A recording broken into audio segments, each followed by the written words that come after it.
جب 3 محرم الحرام کو قافلہ حسینی کے خیمے میدان کربلا میں نصب کر دیے گئے تو ابن زیاد نے کوفیوں کو امام حسین علیہ السلام سے جنگ کے لیے اکسانا شروع کر دیا، مگر لوگوں نے کہا کہ کسی کا ناجائز خون بہانا حلال نہیں، لہٰذا ہم جنگ نہیں کریں گے۔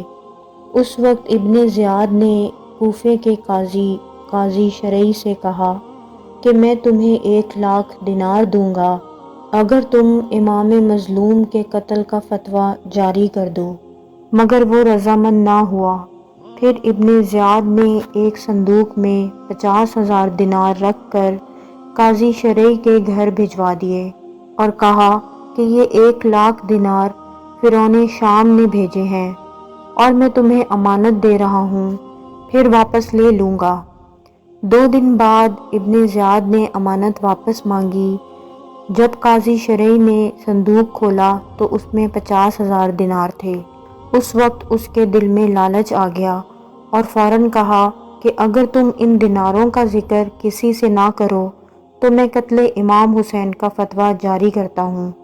چنانچہ 4 محرم الحرام کو قاضی شرعی نے فتویٰ جاری کر دیا اور باقی علماء سو نے مہر لگائی۔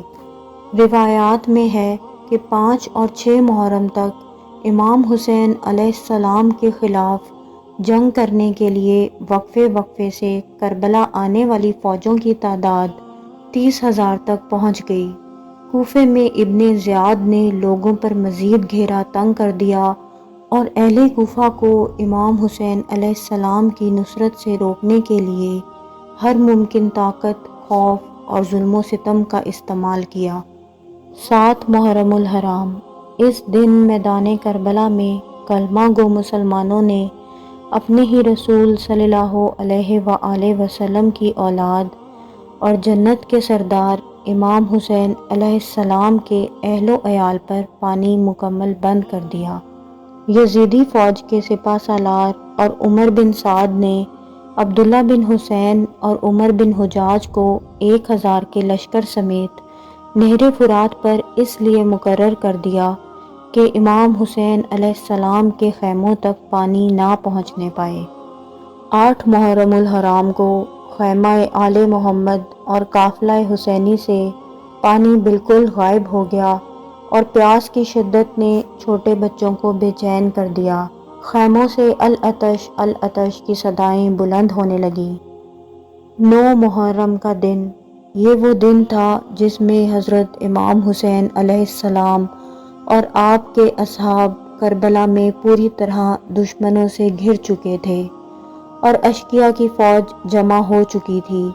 ابن زیاد اور عمر سعد اپنی کثرت فوج پر خوش تھے اور حضرت امام حسین علیہ السلام اور ان کے اصحاب کو کمزور سمجھ رہے تھے۔ ان کو یقین ہو چکا تھا کہ اب عراق سے کوئی بھی آپ علیہ السلام کی امداد کو نہ آئے گا۔ 10 محرم کا دن طلوع ہوا اور کربلا کا معرکہ شروع ہو گیا۔ کرتے کرتے امام علیہ السلام کے تمام ساتھی شہید ہو گئے، جن میں آپ کے جوان صاحبزادے علی اکبر علیہ السلام، آپ کے بھتیجے حضرت قاسم علیہ السلام، آپ کے بھائی حضرت غازی عباس علیہ السلام بھی شامل تھے اور آپ کی بہن سیدہ زینب سلام اللہ علیہ کے بیٹے اون و محمد بھی شامل تھے۔ اتنے میں خیمے سے آواز آئی کہ 6 ماہ کے علی اصغر، جو کہ پانی کی شدت سے تڑپ رہے تھے، ان کی والدہ نے امام سے عرض کی کہ اس بچے کو اس جنگ سے کیا سروکار، اس کے لیے پانی مانگ لیجئے، شاید ان کو شرم آ جائے۔ امام حسین علیہ السلام نے 6 ماہ کے علی اصغر علیہ السلام کو اپنی باہوں میں اٹھایا اور علی اصغر کو پانی پلانے کے لیے میدان کربلا میں آ گئے۔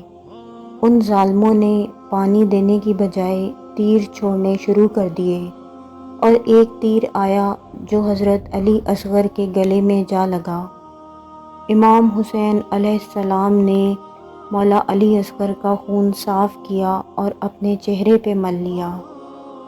جب آپ علیہ السلام کے تمام رفاقت شہید ہو گئے پھر آپ نے ایک یمنی چادر منگوائی اور اسے پھاڑ کر اپنے بدن پر لپیٹا اور ہاتھ میں تلوار لے کر میدان جنگ میں اترے اور یزیدی لشکر سے لڑتے رہے۔